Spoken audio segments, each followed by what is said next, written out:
नीलम दिशा हमर नमस्कार दर्शक लोकन ए चैनल का सब्सक्राइब करबा के लेल लाल बटन का दबाओ आ तकर बाद घंटी पर क्लिक क के नव नव मैथिली गीतक आनंद उठाओ।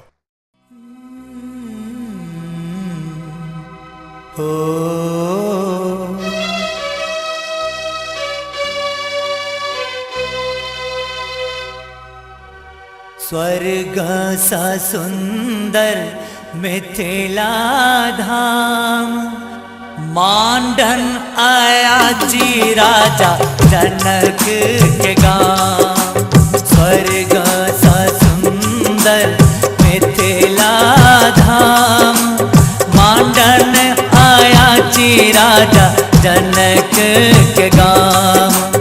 जयठम उगना बनला महादेव विद्यापति के जानियो।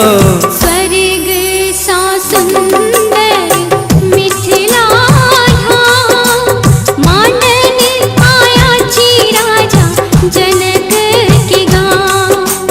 जाहि ठम उगना बनला महादेव विद्यापति के जानियो। स्वर्ग सा सुंदर मिथिला धाम, मांडन आया जी राजा जनक के गाँव।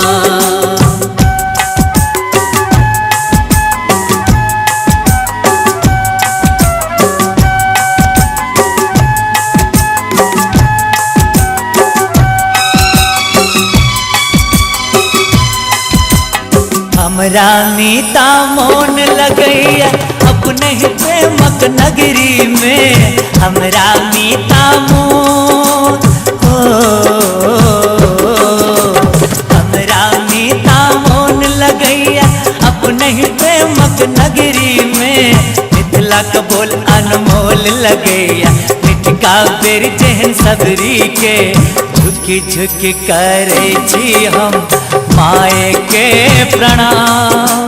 मांडन आया जी राजा जनक के गाँव। स्वर्ग सा सुंदर मिथिला धाम, मांडन आया जी राजा जनक के गाँव।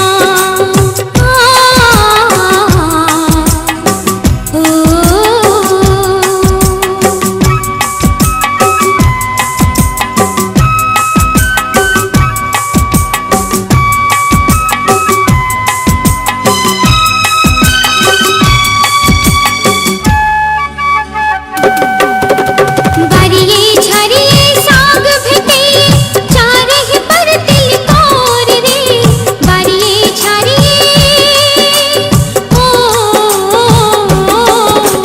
बारिये झरिये साग भेटे, चारहि पर तिलकोर रे। ईता पाहुन जिमको खेता, नहीं बिज के ठोर रे।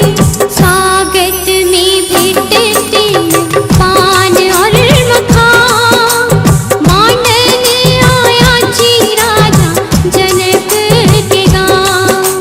स्वर्ग सा सुंदर मिथिला धाम, मांडन आया जी राजा जनक के गाँव।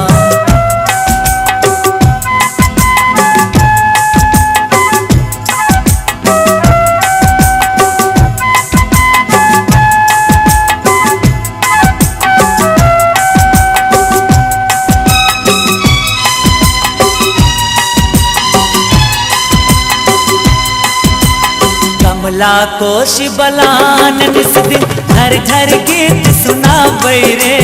कमला कोश बलान, कमला कोश बलान निस दिन झर झर गीत सुनाबै रे। सब देवता मिल फूल बरसाबै, मोहर बंसी बजाबै रे।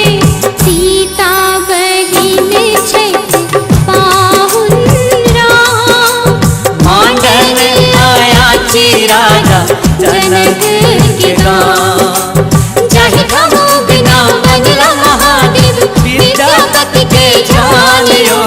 स्वर्ग सा सुंदर मिथिला धाम,